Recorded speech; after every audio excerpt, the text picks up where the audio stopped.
ഈ പരിപാടിയുടെ ബഹുമാനപ്പെട്ട അധ്യക്ഷൻ, അതുപോലെ സ്വാഗതം പറഞ്ഞിട്ടുള്ള പ്രിയപ്പെട്ട ശുഭ, വേദിയിൽ ഇരിക്കുന്ന പ്രിയരായിട്ടുള്ള ഗുരുനാഥന്മാരെ, അതുപോലെ തന്നെ നമ്മുടെ കണ്ണപുരം ഗ്രാമപഞ്ചായത്ത് മെമ്പർ, ഏറ്റവും പ്രിയപ്പെട്ട സഹോദരി സഹോദരന്മാരെ, സുഹൃത്തുക്കൾ, ഞാനിവിടെ വരുമ്പോൾ നിങ്ങളുടെ ഒരു സന്തോഷം നിങ്ങളുടെ മുഖങ്ങളിലേക്കൊക്കെ നോക്കുമ്പോഴുണ്ടാവുന്നുണ്ടാവും. ഒരു ആഹ്ലാദത്തിന്റെ തീവ്രതയാണ് യഥാർത്ഥത്തില് ഒരു എത്രമാത്രം നിങ്ങൾ ഈ കൂട്ടായ്മയെ ആസ്വദിക്കുന്നു എന്ന ഒരു തിരിച്ചറിവിലേക്ക് എന്നതിലേക്ക് സഫലമീ യാത്ര എന്ന് പറയുന്ന മനോഹരമായ കവിതയും എന്നെ കക്കാട് പറയുന്നുണ്ട്. കാലമിടിയും ഉരുളും, വിഷു വരും, വർഷം വരും, തിരുവോണം വരും, ഓരോ തളിരിലും പൂവരും കായ് വരും, അപ്പോൾ ആരെന്നാണ് എന്തെന്നോ ആർക്കറിയാം സഖി. നമ്മുടെ കാലം ഒഴുകിക്കൊണ്ടിരിക്കുക. ഇങ്ങനെ ഒഴുകിക്കൊണ്ടിരിക്കുമ്പോഴും നമ്മളെ നിലനിർത്തുന്നത് ഈ ഓർമ്മകളാണ് അല്ലെ. യഥാർത്ഥത്തില് നമ്മുടെ ജീവിതം എന്ന് പറയുന്നത് യഥാർത്ഥത്തിൽ ബന്ധങ്ങളാണ്. സൗഹൃദ ബന്ധങ്ങൾ, കുടുംബ ബന്ധങ്ങൾ, അതുപോലെ തന്നെ പലതരത്തിലുള്ള ബന്ധങ്ങളിലൂടെയാണ് നമ്മൾ നിലനിൽക്കുന്നത്. ഈ ബന്ധങ്ങൾ നഷ്ടപ്പെടുമ്പോഴാണ് മനുഷ്യൻ ഇല്ലാതാകുന്നത്, അവൻ ശൂന്യനാകുന്നത്, അവൻ നഷ്ടപ്പെട്ടു പോകുന്നത്. അപ്പൊ തീർച്ചയായും ഞാൻ ആലോചിച്ച് നോക്കുന്നത്, ഈ കീഴറി സ്കൂളിലെ നിങ്ങളുടെ ഒരു ബാച്ചില് 88, 89 ബാച്ചില് 56 ഫോട്ടോസ്, സുന്ദരികളും സുന്ദരന്മാരുമായി കൊടുത്ത ഫോട്ടോ ഇവിടെയുണ്ട്. 56 പേര്. ഞാനത് നോക്കിയപ്പോ 56 പേര് ആ ബാച്ചിലുണ്ടായിരുന്നു. മിക്കവാറും എല്ലാവരും ഇവിടെ എത്തിയിട്ടുണ്ട്. നമ്മുടെ എന്റെ സ്കൂളില് ഉണ്ടായിരുന്ന ഒരു കുട്ടി അകാലത്തിൽ മരണപ്പെട്ടില്ലേ, നമ്മുടെ ശൈലജ. അപ്പോ നമ്മളെ സംബന്ധിച്ച് ഈ കൂട്ടായ്മ ഇപ്പൊ 56 കുട്ടികൾ നിങ്ങളുടെ ബാച്ചിൽ ഉണ്ടായിരുന്നു. എന്നാൽ ഇന്ന് നിങ്ങൾ പഠിച്ച ഈ സ്കൂളില് ഞാൻ അവിടുത്തെ ബോർഡ് നോക്കിയപ്പോ 25 + 19 എത്രയാണ്? 44 കുട്ടികളാണ് ആദ്യം. അപ്പൊ യഥാർത്ഥത്തിൽ നമ്മുടെ കാലവും ലോകവും മാറും. ഇന്നത്തെ പത്രത്തില് കനേഡിയൻ കമ്പ്യൂട്ടർ സയന്റിസ്റ്റ് ആയിട്ടുള്ള ജിഫ്രി ഹിൻഡൻ എന്ന് പറയുന്ന ഒരാളുടെ പ്രസ്താവനയാണ്. നമ്മൾ വായിച്ചു നോക്കി എന്താണ് അദ്ദേഹം പറയുന്നത്. ജിഫ്രി ഹിൻഡൻ പറയുന്നത് വരുന്ന 30 വർഷം കൊണ്ട് മാനവകുലം മുടിഞ്ഞു പോകുമെന്ന്. എന്താ കാരണം? AI എന്ന് പറയുന്ന, ആർട്ടിഫിഷ്യൽ ഇന്റലിജൻസ് എന്ന് പറയുന്ന, നിർമ്മിത ബുദ്ധി എന്ന് പറയുന്ന ഒരു സാങ്കേതിക വിദ്യ മനുഷ്യന്റെ എല്ലാ സാധ്യതകളെയും ബന്ധങ്ങളെയും തൊഴിലിടങ്ങളെയും ഇല്ലാതാക്കിക്കൊണ്ട് കടന്നുകൊണ്ടുകൊണ്ടിരിക്കുകയാണ്. AI കടന്നു വരുമ്പോഴ് ഈ മനുഷ്യ കുലം ഇല്ലാതായിപ്പോൾ നമ്മുടെ ബുദ്ധി ഇപ്പൊ തന്നെ നമ്മുടെ ബുദ്ധി അത്രയൊന്നും ഉപയോഗിക്കേണ്ട ആവശ്യമില്ല. കാരണം ഏത് സമയം നമ്മുടെ മൊബൈൽ അരച്ച് നമ്മുടെ നേരം കളിയാണ് നമ്മുടെ കുട്ടികൾ. ആ കുട്ടികളുടെ രാത്രി ഉറക്കമില്ലാതായിരുന്ന നമ്മുടെ കുട്ടികൾക്ക്, അതുപോലെ തന്നെ അവര് മൊബൈലിന്റെ ലോകത്ത് വല്ലാതെ ഇടപെടുന്ന ആളുകളായി മാറിയിരിക്കുന്നു. അങ്ങനെ നമ്മുടെ ചിന്തയെ മനുഷ്യൻ ഏറ്റവും പ്രധാനമായിട്ട്, ഞാനിപ്പോ ശുഭയും അതുപോലെ തന്നെ അധ്യക്ഷൻ സുനില് ഇവരൊക്കെ സംസാരിക്കുമ്പോഴാ ആ സംസാരത്തിലുള്ള ആ വാക്കുകൾക്കിടയിലുള്ള ആ സ്നേഹം എന്ന് പറയുന്നത് വലിയൊരു അനുഭവമാണ്. ടീച്ചേഴ്സിനെ ഓർമ്മിക്കുമ്പോൾ അവർ ഓരോ ക്ലാസ്സിലും ഇടപെട്ട ആ സ്നേഹത്തിന്റെ അനുഭവം പങ്കുവെക്കുന്ന തലത്തിലേക്ക് നമ്മുടെ ഈ പൂർവ്വ വിദ്യാർത്ഥികൾ ആ ഒരു കാലത്തിലൂടെ കടന്നു പോവുകയാണ്. അപ്പൊ യഥാർത്ഥത്തിൽ നമ്മുടെ വേരുകളിലേക്ക് തിരിച്ചു പോവുകയാണ്. നമ്മുടെ മുമ്പില് വലിയ പ്രതിസന്ധിയുടെ ലോകമാണെങ്കിലും ആ പ്രതിസന്ധിയെ അതിജീവിക്കാനും കീറി മുറിക്കാനും നമുക്ക് മുന്നോട്ട് പോകാനും ഉള്ള ഊർജം എന്ന് പറയുന്നത് യഥാർത്ഥത്തിൽ ഈ കൂട്ടായ്മയുടെ ഊർജമാണ്.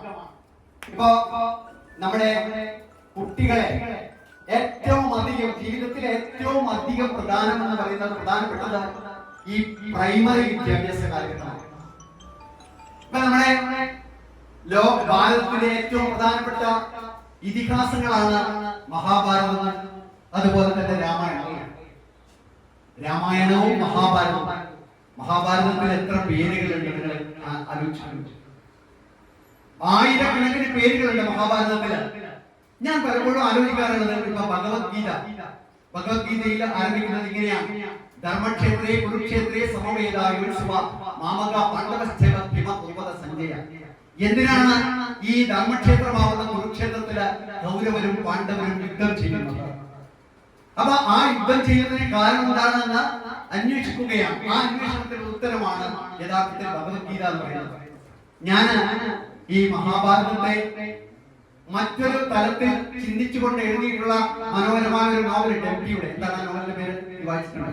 നമ്മുടെ ബാങ്കിലെ മോള് MT എഴുതിയ മഹാഭാരതത്തിന് മറ്റൊരു തലത്തില് ഒരു നോവൽ എഴുതിയിട്ടുണ്ട്. എന്താണ്? രണ്ടാം ഊഴം. ഭീമനെ മുഖ്യ കഥാപാത്രമാക്കിക്കൊണ്ട്. ഞാൻ ഈ മഹാഭാരതം വായിക്കുമ്പോൾ ഞാൻ ആലോചിച്ചത്, എന്തുകൊണ്ടാണ് ഈ മഹാഭാരത യുദ്ധം ഉണ്ടായത്? ആരാണ് യഥാർത്ഥത്തിൽ കൗരവരും പാണ്ഡവരും? കൗരവരും പാണ്ഡവരും ആരാണ്? ബലിച്ചന്റെ ഇളയപ്പന്റെ മക്കളല്ലേ?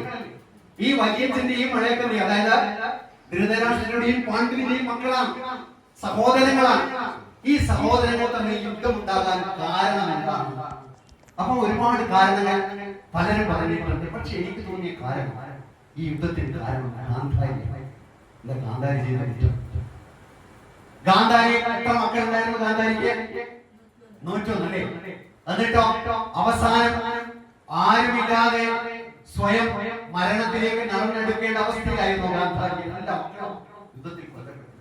എന്തായിരുന്നു ഗാന്ധാരി ചെയ്തത്? ഞാൻ എന്തുകൊണ്ടാണ് ഗാന്ധാരിയാണ് ഈ യുദ്ധത്തിന് കാരണക്കാരി എന്ന് പറയുന്നത് എന്ന് ചോദിച്ചാൽ, ഗാന്ധാരി ധൃതരാഷ്ട്ര ഹസ്തിനപുരത്തിന്റെ ചക്രവർത്തിയാണ്. പക്ഷെ അദ്ദേഹത്തിന് ഒരു പ്രധാന പ്രശ്നമുണ്ടായിരുന്നു. എന്താണ്? കണ്ടു കാണില്ല. അങ്ങനെ അന്ധനായ ധൃതരാഷ്ട്രരെ തന്റെ മകളെ കല്യാണം കഴിപ്പിക്കുമ്പോൾ അച്ഛൻ ഈ സത്യം മറച്ചു. അതുകൊണ്ട് എന്ത് ചെയ്തു? അതുകൊണ്ട് എന്താണ് സംഭവിച്ചത്? ഈ പന്തലിൽ വെച്ചാണ്. പണ്ട് അങ്ങനെയല്ല, പെണ്ണ് കാണാനൊന്നും പോലില്ല. ഇപ്പൊ ആണുങ്ങൾക്ക് പെണ്ണ് കിട്ടാനും ഇല്ല. അപ്പൊ അങ്ങനെ ഈ സത്യം മറച്ചു വെച്ചുകൊണ്ടാണ് കല്യാണ പന്തലിൽ വെച്ചാണ് ഗാന്ധാരി തിരിച്ചറിയുന്നത് താൻ കല്യാണം കഴിക്കാൻ പോകുന്ന മനുഷ്യൻ രാജാവാണെങ്കിലും അയാൾ അന്ധനാണ്. അങ്ങനെ അത് തിരിച്ചറിഞ്ഞപ്പോ ഗാന്ധാരി പൊട്ടിത്തെറിച്ചു. തനിക്ക് കിട്ടിയ പുടവയിൽ മുറിച്ചിട്ട് കണ്ണ് കെട്ടിയിട്ട് പറഞ്ഞു, ഇനി മരണം വരെ ഞാൻ ഈ കണ്ണ് തുറക്കില്ല. അങ്ങനെ കണ്ണ് തുറക്കാത്തത് കൊണ്ട് എന്ത് സംഭവിച്ചു? ഗാന്ധാരി കണ്ണ് കെട്ടിയത് കൊണ്ട് മക്കൾ എങ്ങനെയാണ് പെരുമാറുന്നത്, ഇടപെടുന്നത്, അവരുടെ സ്വഭാവം എന്താണെന്ന് ഈ ഗാന്ധാരിക്ക് തിരിച്ചറിയാൻ പറ്റിയോ? എന്താണ് യഥാർത്ഥത്തില് ദുര്യോധനന്റെ പേര്? സുയോധനനാണ്. ദുശാസനൻ സുശാസനാണ് അല്ലേ? ആ സുയോധനൻ ദുര്യോധനായത് എന്തുകൊണ്ടാണ്? അതാണ് അവരുടെ ഈ കാഴ്ച മറഞ്ഞു പോയത് കൊണ്ട് മക്കളുടെ വികൃതികളും കുസൃതികളും അവരുടെ പെരുമാറ്റ ദോഷങ്ങളും കണ്ടുപിടിച്ച് പരിഹരിക്കാൻ ആർക്ക് സാധിച്ചില്ല? ഗാന്ധാരിക്ക് സാധിച്ചു. അപ്പൊ ഇങ്ങനെ ഗാന്ധാരിക്ക് തന്റെ മക്കൾ എങ്ങനെയാണ് പെരുമാറുന്നത് എന്ന് കാണാൻ കഴിയാത്തത് കൊണ്ടാണ് അവർ വഴിതെറ്റിപ്പോയത്. ദുര്യോധനനായി മാറിയതിന്റെ ഉത്തരവാദി ഗാന്ധാരിയാണ്. സ്വാഭാവികമായി എന്തായിരുന്നു ചെയ്യേണ്ടത്? ഇപ്പൊ കഥ പറഞ്ഞിട്ട് കാര്യമില്ല. യഥാർത്ഥത്തില് ഈ ദുര്യോധന തന്റെ ഭർത്താവിന് കാഴ്ചയില്ല എന്ന് തിരിച്ചറിയുന്ന നിമിഷം അദ്ദേഹത്തിന്റെ കൂടി കാഴ്ചയായി തനിക്ക് മാറണം എന്ന് ഗാന്ധാരി ചിന്തിച്ചിരുന്നെങ്കിൽ ഈ മക്കൾ വഴിതെറ്റുമായിരുന്നു. അപ്പൊ അങ്ങനെ വഴിതെറ്റിയിട്ട് അവരെ ഈ യുദ്ധത്തില് മതിക്കുന്നവരായിട്ട് ദുര്യോധനും ദുശാസനുമായിട്ട് മാറിയത് യഥാർത്ഥത്തില് ഈ ലോകത്തിന്റെ കാഴ്ചയിലേക്ക്, തങ്ങളുടെ മക്കളുടെ ചെയ്തിയിലേക്ക് നോക്കാൻ മറന്നുപോയത് കൊണ്ടാണ്. അപ്പൊ യഥാർത്ഥത്തിൽ നമ്മുടെ മക്കൾ ഈ അധ്യാപകരുടെ ഒരു പ്രാധാന്യം എന്ന് പറയുന്നത് അവിടെയാണ്.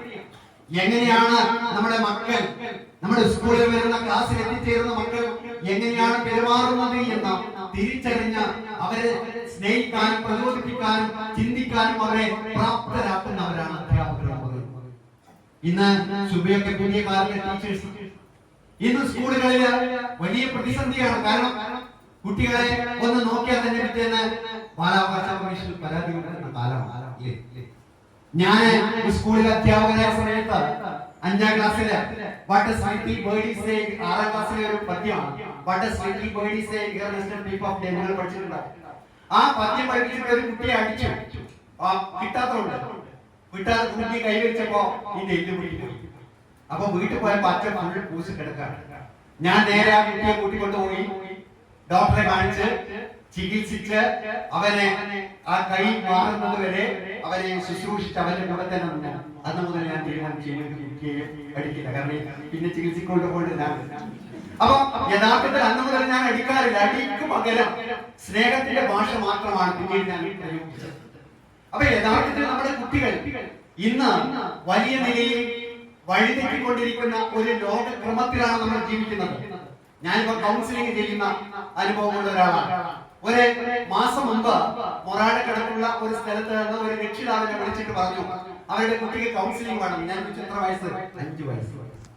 എന്താണ് 5 വയസ്സുള്ള കുട്ടിക്ക് കൗൺസിലിംഗോ? ഞാൻ അത്ഭുതത്തോട് ചോദിച്ചപ്പോ അവര് പറഞ്ഞു എന്താണെന്ന് വെച്ചാല് എന്റെ മകന്റെ കോപം അടക്കാൻ കഴിയുന്നില്ല. മൊബൈല് കയ്യിൽ കിട്ടാത്ത നിമിഷങ്ങളിൽ വീട്ടിലുള്ള എല്ലാ പാത്രങ്ങളും എറിഞ്ഞുടയ്ക്കുന്നു. കിണറിന്റെ നിറഞ്ഞു കിട്ടുന്നതെല്ലാം എടുത്ത് കിണറിലിടും. മൊബൈൽ എല്ലാ സമയവും കയ്യിൽ പോയി.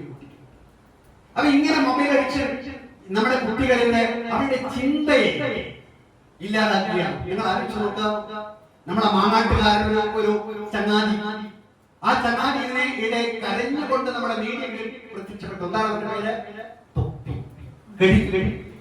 ആ തൊപ്പി എന്ന് പറയുന്ന ചെറുപ്പക്കാരൻ മാങ്ങാട്ട് കൃഷ്ണപിള്ള നഗരത്തിലുള്ള തൊപ്പി എന്ന് പറയുന്ന ചെറുപ്പക്കാരന് എത്രയാണ് ഫോളോവേഴ്സ് അറിയോ? 4 ലക്ഷം ഫോളോവേഴ്സ്. നമ്മുടെ കേരളത്തിലും ലോകത്തിലുമുള്ള ആളുകളെല്ലാം തൊപ്പിയുടെ ഫോളോവേഴ്സ് ആണ്. ആ തൊപ്പിയുടെ പ്രസംഗം ഞാൻ ഒരു ദിവസം കേട്ടു. എന്താണ് ഇവൻ പറയുന്നത് എന്നറിയാം. അത് അടിപൊളി, ഏറ്റവും നികൃഷ്ടമായ അശ്ലീല ഭാഷയാണ് ഉപയോഗിക്കുന്നത്. ഇതാണ് നമ്മുടെ കുട്ടികള് ആസ്വദിച്ച വീടുകളില് പൊതുസമൂഹത്തില് പറഞ്ഞുകൊണ്ടിരിക്കുന്നത്. ഞാൻ ഇതിടെ ഫറൂഖ് കോളേജില് ഹിപ്നോതെറാപ്പിയുടെ ഒരു ക്ലാസ് എടുക്കാൻ വേണ്ടി പോയി. അങ്ങനെ ക്ലാസ് കഴിഞ്ഞപ്പോ ഒരു പെൺകുട്ടി, സജിന എന്ന് പറയുന്ന പെൺകുട്ടി അവിടെ വന്നിട്ട് പറഞ്ഞു, സാറിന് തന്ത വൈകില്ല. എന്റെ പക്ഷേ ഇതെല്ലാം സാധനം തന്ത വൈകി നമ്മുടെ പുതിയ ഭാഷയാണ്.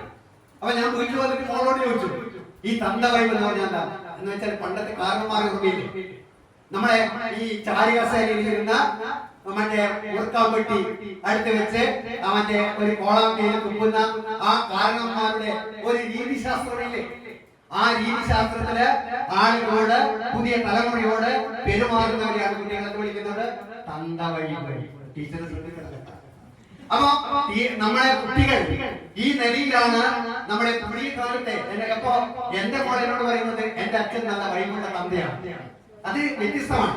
തന്ത വൈദ്യം വ്യക്തമാണ് വഴിമുള്ള തന്ത. കാരണം കുട്ടിയെ പിള്ളേരും ഡാൻസ് കളിക്കാരും തയ്യാറാവുന്ന അച്ഛൻ. അപ്പൊ നമ്മുടെ ലോകക്രമം മാറുന്നു, വിദ്യാഭ്യാസം മാറുന്നു, നമ്മുടെ ചിന്തകൾ മാറുന്നു, നമ്മുടെ പ്രയോഗങ്ങൾ മാറുന്നു, നമ്മുടെ ജീവിതം മാറുന്നു. പക്ഷെ മാറാത്തുടങ്ങുന്നത് എന്താണ്? നമ്മുടെ മനുഷ്യനും തമ്മിലുള്ള ബന്ധം എന്ന് പറയുന്നത്, സ്നേഹം എന്ന് പറയുന്നത്. എങ്ങോ മനുഷ്യരും തങ്ങളുടെ കൈകളിൽ അങ്ങനെ കൈകൾ നോക്കുകയല്ലോ എന്ന് കവി പറയുകയാണ്. ഈ ബന്ധങ്ങളുടെ മനഃശാസ്ത്രം എന്ന് പറഞ്ഞിട്ട് വളരെ പ്രധാനമായ ഒരു മനഃശാസ്ത്ര ശാഖയുണ്ട്. എനിക്ക് ഏറ്റവും ഇഷ്ടപ്പെട്ട ഒരു ശാസ്ത്ര ശാഖയാണ് ടി എന്നാണ് ഇംഗ്ലീഷിൽ വിളിക്കുക.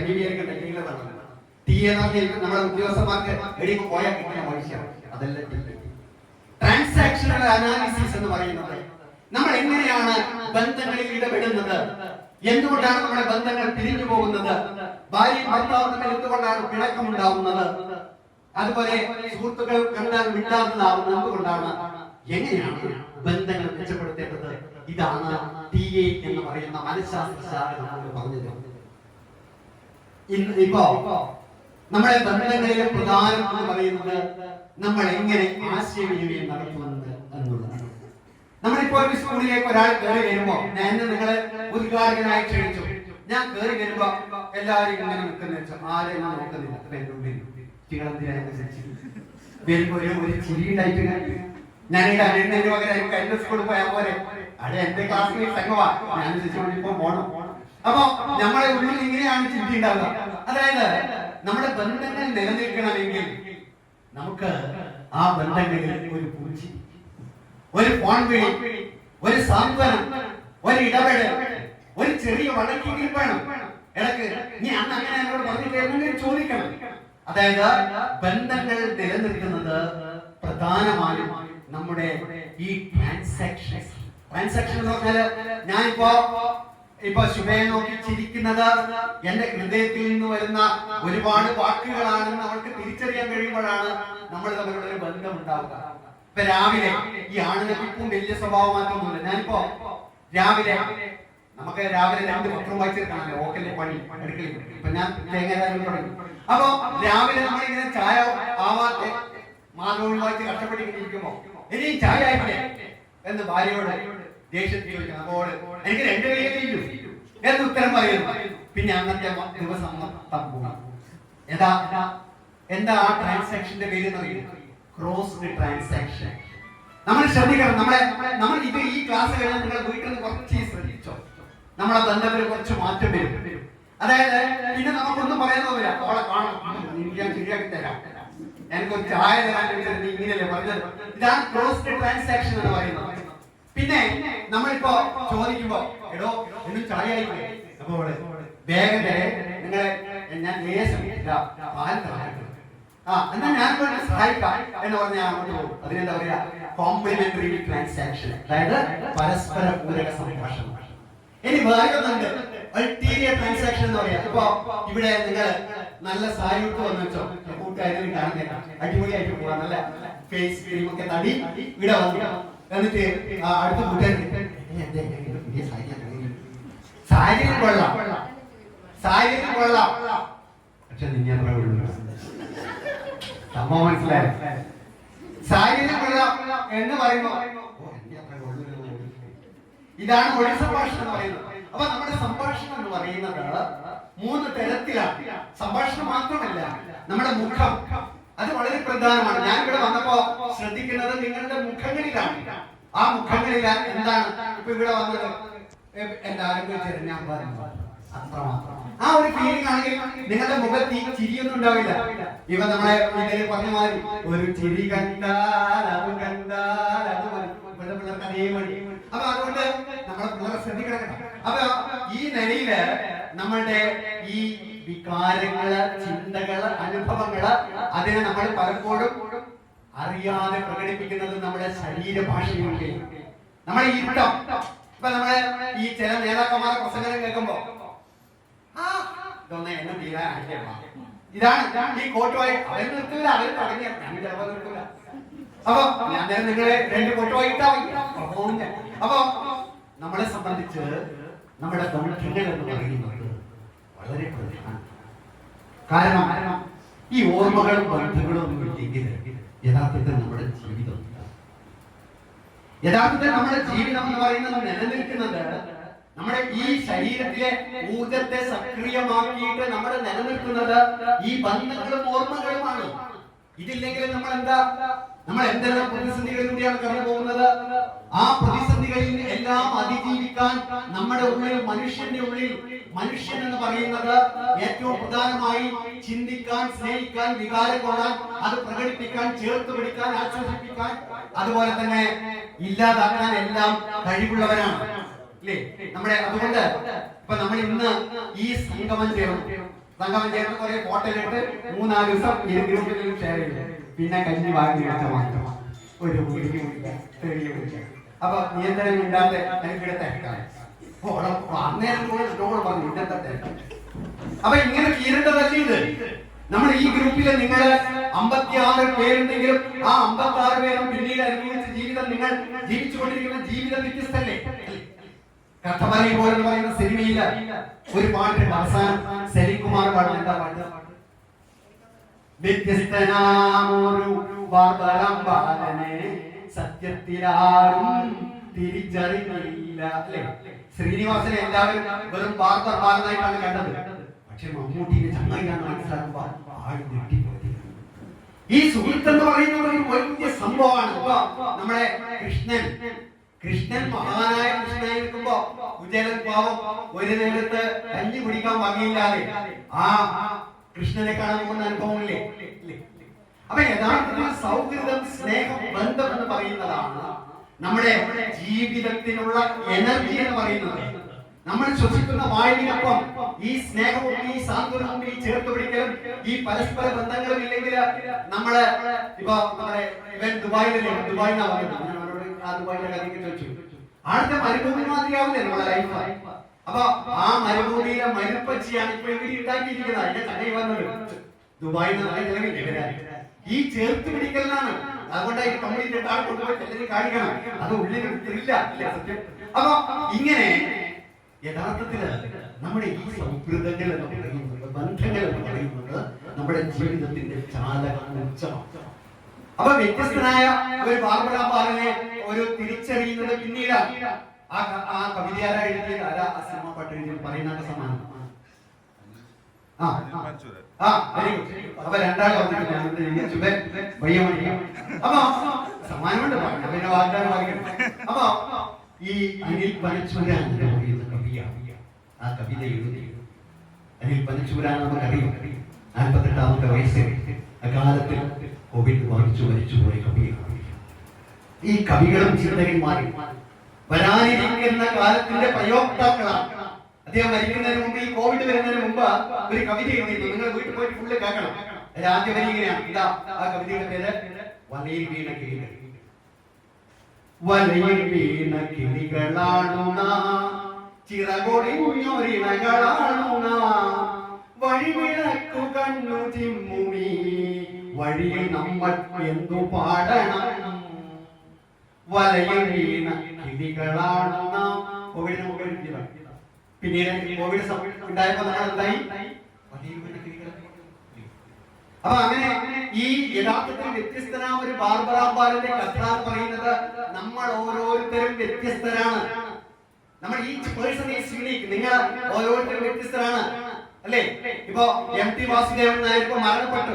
അദ്ദേഹം എങ്ങനെയാണ് അറിയപ്പെട്ടത്? എഴുത്തുകാരനായിട്ട്. യേശുദാസ് അറിയപ്പെടുന്നത് പാട്ടുകാരനായിട്ട്. പി.ടി. ഉഷ അറിയപ്പെടുന്നത് ഓട്ടക്കാരിയായിട്ട്. യഥാർത്ഥത്തിൽ വൈവിധ്യപൂർണമായ ബുദ്ധിയും കഴിവുകളും ചിന്തയും ആണ് നിങ്ങൾക്കുള്ളത്.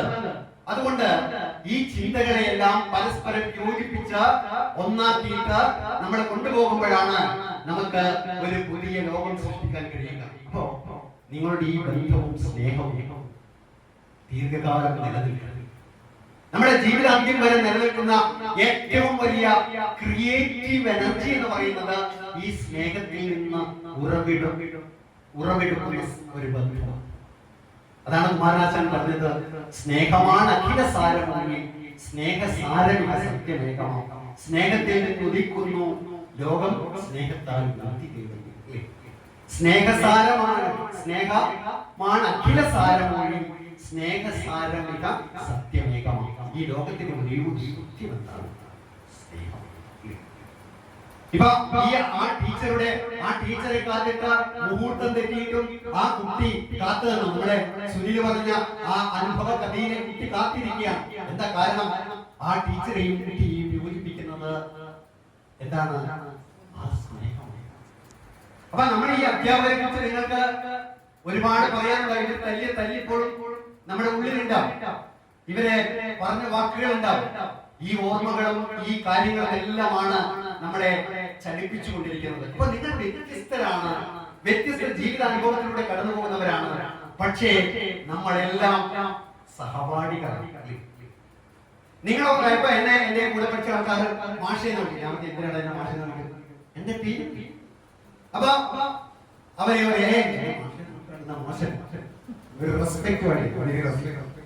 നമ്മൾ സമങ്ങളാണ്. നമ്മൾ എത്ര വളർന്നാലും സാധാരണ പറയും പോലെ മാങ്ങ നിറയുമ്പോ മാവിന്റെ കൊമ്പ് എന്താവും? അത് കുനിയാണ് വേണ്ടത്. ഇപ്പൊ ചില ആൾക്കാര് മാങ്ങ നിറയുമ്പോൾ ഇങ്ങനെ നിൽക്കും, അപ്പൊ അത് കൊമ്പ് പൊട്ടി താഴെ. നമ്മള് വലുതാകുന്നതും ചെറുതാകണം.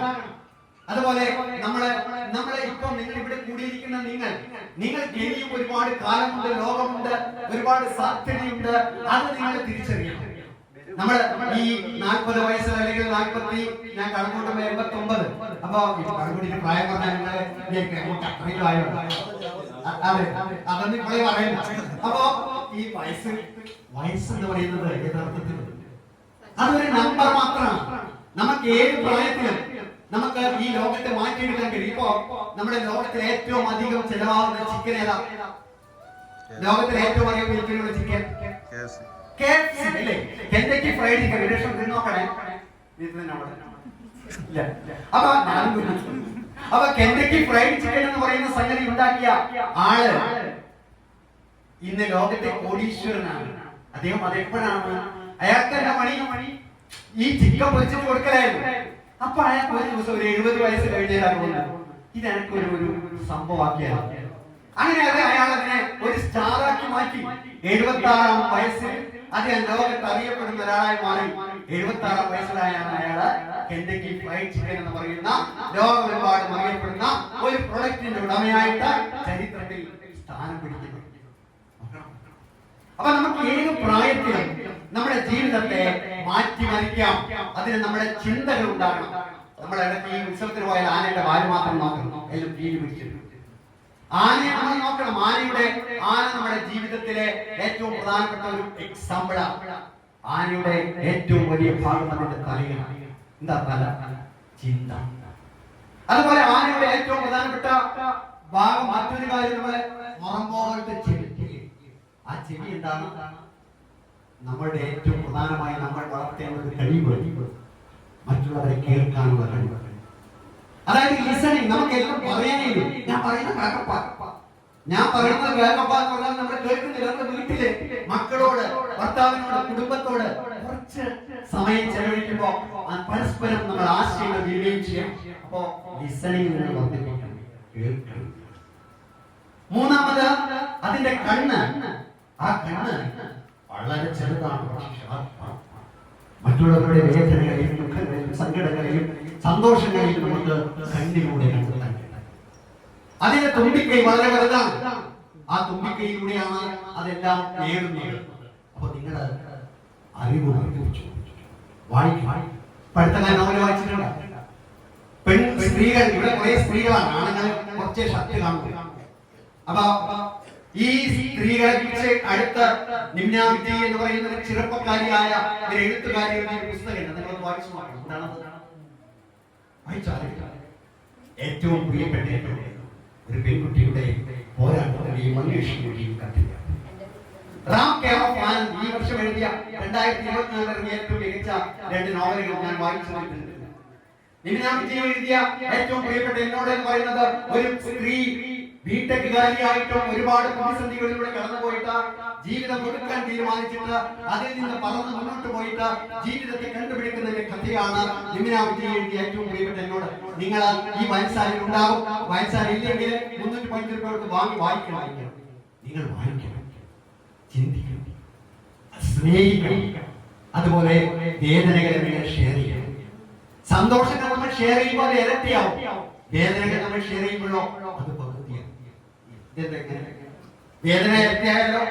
ഓളോട് പറഞ്ഞു പോയി എല്ലാവരും എനിക്ക് ഇങ്ങനെ ഒരു സംഭവം എല്ലാവരും അപ്പൊ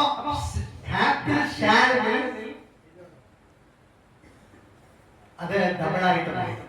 അപ്പൊ അതുകൊണ്ട് നമ്മുടെ ബന്ധങ്ങളെ നമുക്ക് നിലനിർത്താൻ കഴിയുക എന്നുള്ളതാണ് ഈ കാലഘട്ടത്തിൽ ഏറ്റവും പ്രധാനപ്പെട്ട നമ്മുടെ ഉത്തരവാദിത്വം. അപ്പൊ ആ നിലയിലേക്ക് നമ്മൾ വരണം. അപ്പൊ നിങ്ങൾക്ക് ഇപ്പൊ 45 വയസ്സെന്ന് പറയുന്നത് ഈ ഒരു പ്രായമല്ല. നമ്മുടെ മുൻ മുഖ്യമന്ത്രി ടി.എസ്. അച്യുതാനന്ദന്റെ പ്രായമായി 102 ആയി. അപ്പൊ 102 വയസ്സ് വരെ നിങ്ങളെ കുട്ടികൾ നിങ്ങളെ ആയുസ് 120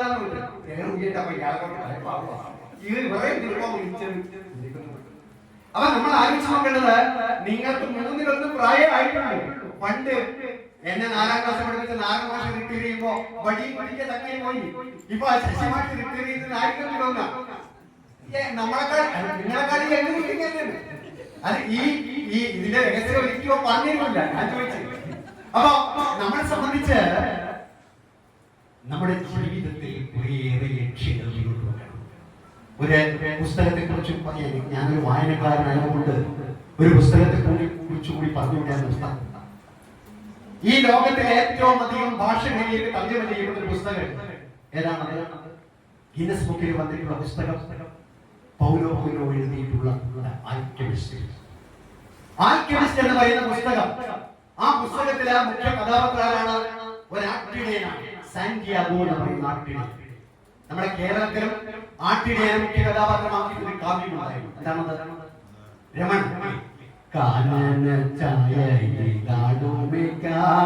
ഞാനും വരട്ടെയോ നിന്റെ കൂടെ. പാടില്ല പാടില്ല നമ്മെ നമ്മൾ പാടെ മറന്നൊന്നും ചെയ്തുകൂടാ. ചന്ദ്രിക പറയുന്നു, ഒന്നാവനത്തിലെ കാഴ്ച കാണാൻ എന്നെയും കൂടൊന്നും കൊണ്ടുപോകൂ. അപ്പൊ എന്താ പറഞ്ഞു, നിന്നെ ഒരിക്കൽ ഞാൻ കൊണ്ടുപോകാം, ഇന്നു വേണ്ടോ മലയാളി. പുതിയ കാലത്തുള്ള പാട്ട് ഡാഡി മമ്മി വീട്ടിൽ വിട്ട ഒരു പുന്നാരി. ഈ കാലം മാറുമ്പോ പാട്ട് മാറും, ചിന്ത മാറും, എല്ലാം മാറും. അപ്പൊ ഈ സാന്റിയാഗോ എന്ന് പറയുന്ന ആട്ടിടയെ മുഖ്യ കഥാപാത്രമാക്കിയിട്ട് എഴുതപ്പെട്ട ദ ആൽക്കെമിസ്റ്റ് എന്ന് പറയുന്ന പുസ്തകമാണ് ലോകത്തിലെ ഏറ്റവും അധികം ഭാഷകളിലേക്ക് തർജ്ജമ ചെയ്യപ്പെട്ടിട്ടുള്ളത്. ആ പുസ്തകത്തില് ഈ സാന്റിയാഗോ ഒരു സ്വപ്നം കാണാൻ തനിക്ക് നിധി കിട്ടുന്നതായിട്ട്. ആ സ്വപ്നവും പിന്തുടർന്നുകൊണ്ട് സാന്റിയാഗോ യാത്ര തുടങ്ങുകയാണ്. അങ്ങനെ ആ യാത്രയിലൂടെ ഒരുപാട് വെല്ലുവിളികൾ, ജയിലിൽ അടക്കപ്പെടുന്നു, ആക്രമിക്കപ്പെടുന്നു, പണം മോഷ്ടിക്കപ്പെടുന്നു, അങ്ങനെ ഒരുപാട് പ്രതിസന്ധികൾ അതിജീവിച്ചുകൊണ്ട് അവസാനം സാന്റിയാഗോ തന്റെ ലക്ഷ്യത്തിലെത്തിച്ചേരും. അങ്ങനെ ലക്ഷ്യത്തിലെത്തുമ്പോഴാണ് സാന്റിയാഗോ പറയുകയാണ്, അങ്ങനെ ലക്ഷ്യത്തിൽ എത്തിച്ചേരുമ്പോൾ സാന്റിയാഗോ പറയാണ്, if you have a goal, the whole universe will be with you.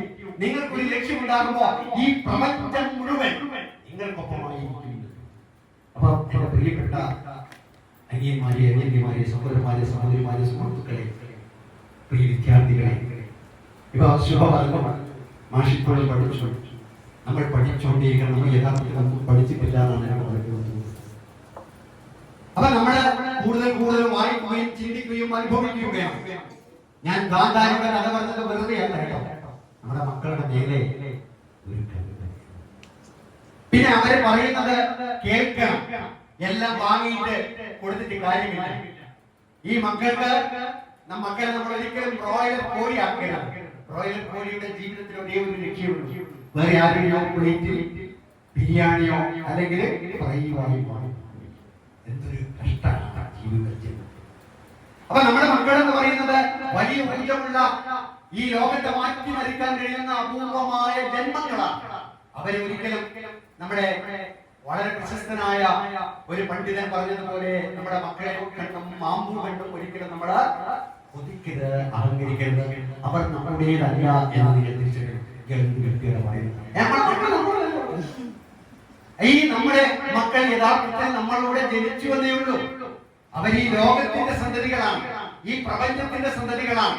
അപ്പൊ നമ്മളിലൂടെ ജനിച്ചത് കൊണ്ട് അവരെ വളർത്തിയിട്ട് ഈ പ്രപഞ്ചത്തിന്റെ ഊർജ്ജമാക്കി അവരെ മാറ്റാനുള്ള ഉത്തരവാദിത്വം നിങ്ങൾക്കുണ്ട്.